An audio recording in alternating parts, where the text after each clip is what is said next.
नमस्ते विद्यार्थीगण, कैसे हैं आप सभी। उम्मीद है सभी लोग ठीक होंगे। चलिए आज की हम अपनी क्लास देखते हैं। तीसरा, use of shall be and will be. काफ़ी समय बाद आज हम फिर से अपना क्लास स्टार्ट कर रहे हैं। ठीक है, चलिए समय व्यतीत ना करते हुए हम शुरू करते हैं। टॉपिक क्या है? शैल बी और एंड विल बी। चलिए, तो पेन और कॉपी लेकर बैठ जाइए और आज की क्लास हम शुरू करते हैं।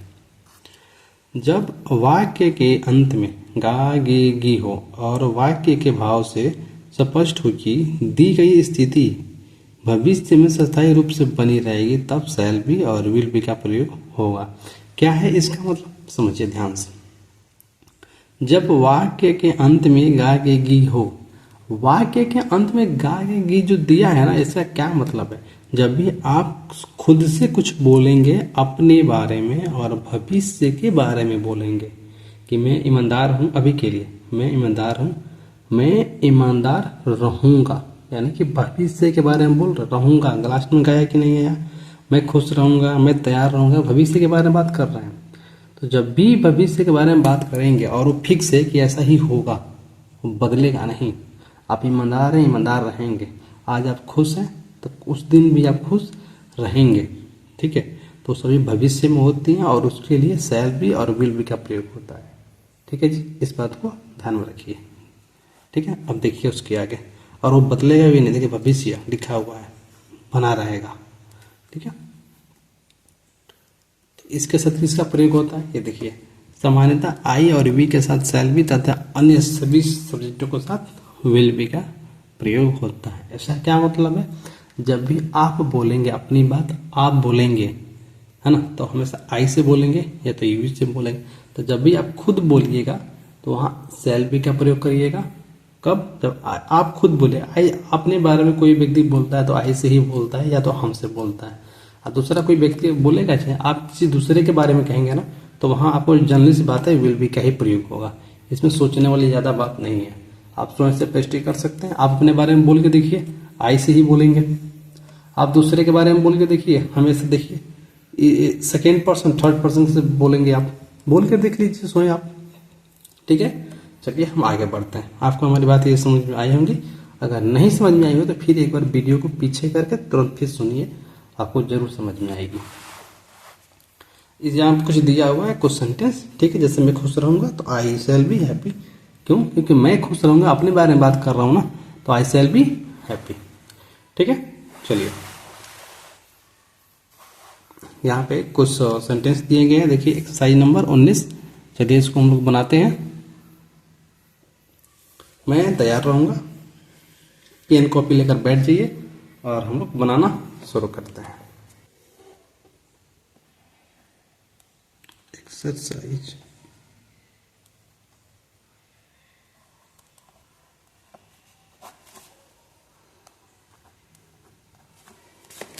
चलिए, पहला क्या है? मैं तैयार रहूंगा। जब हम खुद से बोलेंगे कि मैं तैयार रहूंगा तो उसके लिए क्या आएगा?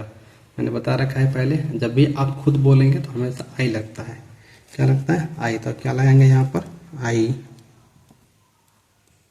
जब भी आप खुद बोलेंगे तो इसका क्या आएगा? Shall be. मैंने बता रखा है जी, आई शैल बी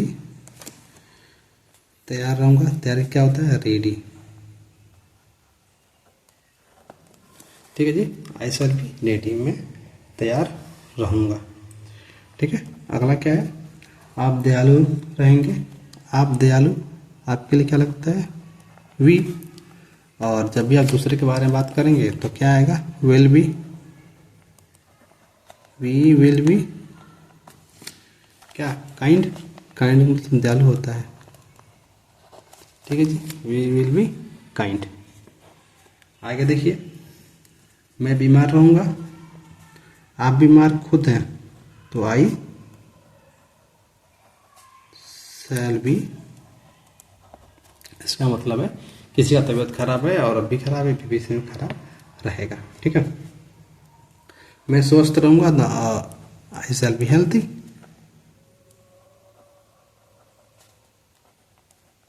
यानी कि वो स्वस्थ रहेगा। HEALTH Y. ठीक है जी, आपको हमारी बात समझ में आई होगी। और आगे हम देखते हैं आगे क्या है। भारतीय ईमानदार रहेंगे, आप इसके आगे बनाते जाइएगा, कुछ खास नहीं है, बहुत छोटी सी टॉपिक है। ठीक है जी, भारतीय ईमानदार रहेंगे, तो इंडिया, भारतीय के लिखा लगा इंडिया,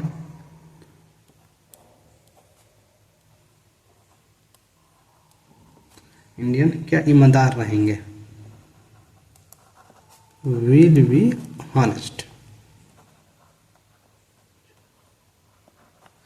ठीक है, विल बी ऑनेस्ट, इसको ऑनेस्ट पढ़ते हैं। ठीक है जी, आगे और वे आश्चर्यचकित रहेंगे, आश्चर्यचकित क्या होता है, सरप्राइज, वे आश्चर्यचकित, यहाँ लिखिएगा दे, है ना, will be, they will be surprise, surprise, वे आश्चर्यचकित रहेंगे, दे विल बी सरप्राइज, है ना। तुम्हारा भाई तेज होगा, योर ब्रदर, योर ब्रदर क्या होगा, तेज होगा, तो विल बी इंटेलिजेंट, है ना।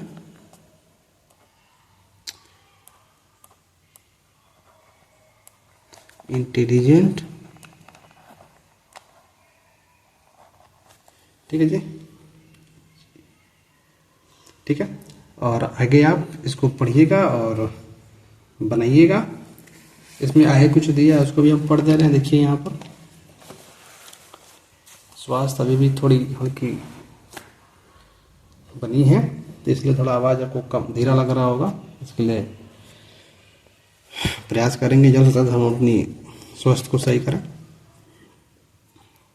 आगे देखिए क्या लिखा है, नोट, प्रतिज्ञा और दृढ़ निश्चय का भाव दिखाने के लिए आई वी के साथ विल तथा यू सी शैल बी का प्रयोग होता है। इसका क्या मतलब है, इसका मतलब ये है, बात को समझिए, इसका मतलब यही है ना कि जब आप, जैसे कि आपने कहा कि मैं तैयार रहूँगा, पर कंफर्म नहीं है ना कि आप तैयार रहोगे, आपने कुछ कहा नहीं, कंफर्म नहीं है, लेकिन जैसे आपने कहा कि मैं अवश्य तैयार रहूँगा, वहाँ पे क्या होगा, शैल बी और विल बी का कंडीशन चेंज हो जाता है। जैसे आपने कहा कि मैं अवश्य तैयार रहूँगा, तो मैं यानी खुद, तो मेरे साथ क्या लगता है, शैल बी, तो वहाँ शैल बी नहीं लगा, वहाँ विल बी लगेगा। देखिए यहाँ पर मैं अवश्य तैयार रहूँगा, आई विल बी रेडी, मैंने अभी कहा ना, जब आप अवश्य लगा देंगे तो वहाँ पे क्या होगा, सेंटेंस चेंज हो जाएगा। ठीक है जी, तो वे लोग अवश्य उपस्थित रहेंगे, द शैल बी प्रेजेंट, यहाँ देखिए शैल बी हो गया, क्योंकि यहाँ लगना चाहिए विल बी, लगा क्या है, शैल बी। आप मेरी बात को समझ रहे हैं। यहाँ भी देखिए तुम अवश्य तेज होगे, अवश्य तेज हो, वी शैल बी इंटेलिजेंट, वो अवश्य क्या होगा, तेज होगा। ठीक है जी, तो आप हमारी बात को समझ रहे होंगे। तो उम्मीद है कि आप सभी लोग ये एक्सरसाइज नंबर 20 इसको आप बनाइएगा, बहुत ही अच्छा। ठीक है, इसको पूरा आप लोग बना लीजिएगा और हम आपसे मिलते हैं अगले नेक्स्ट वीडियो में, ये एक्सरसाइज नंबर 23 को लेकर या 22 को लेकर, इसमें नेगेटिव इंटरोगेटिव सब कवर करेंगे। ठीक है, और बहुत जल्द इसको ख़त्म करने के बाद हम किताब भी शुरू करें, किताब पढ़ना, इंग्लिश पढ़ना, उसको हिंदी में कैसे ट्रांसलेशन करना, सारी चीज़ें हम सीखेंगे। ठीक है जी, तो मिलते हैं नेक्स्ट वीडियो में, तब तक के लिए आप सभी का बहुत बहुत धन्यवाद।